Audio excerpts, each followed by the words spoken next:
तो इसमें आंशिक भिन्नों का हमको क्या करना है, समाकलन करना है। तो ये हमारा दिया गया है 3x-1 अपान x-1 into x-2 into x-3। इसी का हमको क्या करना है, समाकलन करना है। तो पहले इसको आंशिक भिन्न में हम लोग तोड़ लेंगे कि माना 3x-1 upon x-1 into x-2 into x-3 is equal, देखिए जितने भाग में ये इसका हर है उतने भाग में इसको लिख लेंगे a बटे x-1 प्लस b बटे दूसरा वाला लिख लेंगे यानी x-2 प्लस c बटे x-3।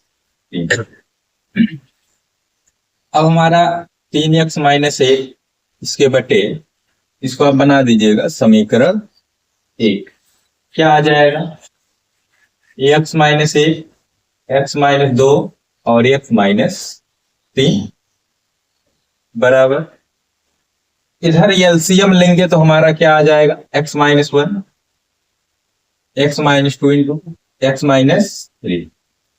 अब एलसीएम जब लेते हैं तो हर से भाग देते हैं और अंश का क्या करते हैं हम लोग, गुणा कर देते हैं। तो देखिए इससे भाग देंगे तो x-1 कट जाएगा, इस दोनों का इसमें क्या हो जाएगा, गुणा हो जाएगा, यानी a इंटू आपका आ जाएगा x-2 इंटू x-3 प्लस, अब b वाले का देखेंगे तो ये वाला भाग कट जाएगा, तो b में किसका गुणा होगा, x-2 इंटू नहीं x-1 इंटू x-3।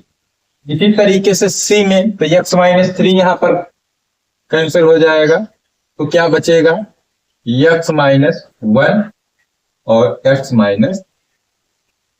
ठीक है।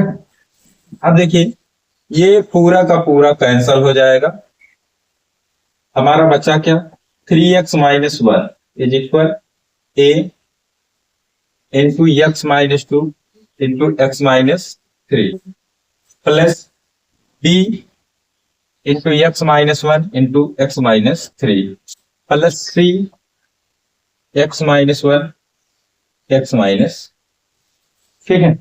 अब देखिए यहाँ पर है x-1 x-2 x-3, बारी बारी से एक एक को 0 के बराबर करिए। अगर हम x-1 बराबर 0 करेंगे तो x का मान हमारा आएगा 1, x-2 को 0 के बराबर करेंगे तो x का मान आएगा 2, और x-3 को 0 के बराबर करेंगे तो x का मान आएगा 3, और वही मान बारी बारी से इसमें रख देंगे तो a b और c का मान क्या हो जाएगा, निकल आएगा। एक तरीका ये है जो आसान है, छोटा है। दूसरा तरीका क्या है, सबका गुणा कराओ, सबका क्या कराएंगे, गुणा। उसके बाद सजातीय पदों की तुलना करो, मतलब कि द्विघात वाला जो आएगा उसका द्विघात वाले से, एक घात वाला x का आएगा तो उससे, और अचर पद का उससे। तो आसान यही है। तो हम लोग क्या रखेंगे, x बराबर 1 रखने पर, तो देखिए x बराबर 1 रखेंगे तो ये हमारा क्या होगा, 3 गुणे 1 माइनस 1 बराबर a, यहां x की जगह पे 1 माइनस 2 और यहां पर 1 माइनस 3, बाकी ये पूरा का पूरा 0 हो जाएगा। x की जगह पे 1 रखोगे तो 1 माइनस 1 यानी 0 हो जाएगा, 0 का किसी में गुणा, पूरा का पूरा 0, यहां पर भी 0 हो जाएगा, ठीक है। तो यहां देखिए 3 एकम 3 माइनस 1 बराबर a गुणे, इसमें से ये घटेगा माइनस 1, इसमें से घटेगा -2, 3 में से 1 घट गया, 2 बराबर माइनस माइनस हो जाएगा प्लस, 2 एकम 2 a, यहां से a बराबर हमारा निकल के आया 2 एकम 2, a बराबर कितना निकला, 1 आ गया। अब x बराबर हम लोग दूसरे वाले को 0, मतलब x-2 को अगर 0 के बराबर करेंगे तो x बराबर आएगा 2 रखने पर, x बराबर 2 रखिए, यहां पर 3 गुणे 2 माइनस 1 बराबर, अब देखिए ये वाला यहां 2 रखोगे पूरा 0 हो जाएगा और ये वाला 0 हो जाएगा, आपकी बार b का मान आ जाएगा। यहां पर 2 माइनस 1 इंटू 2 माइनस 3। देखिए आपका 3 गुना 6 माइनस 1 बराबर बी गुणे 2 में से 1 घटेगा 1, और ये 2 माइनस 3 है तो बचेगा माइनस 1, तो 6 में से 1 घटेगा 5 बराबर माइनस बी, तो बी बराबर हमारा आ जाएगा -5।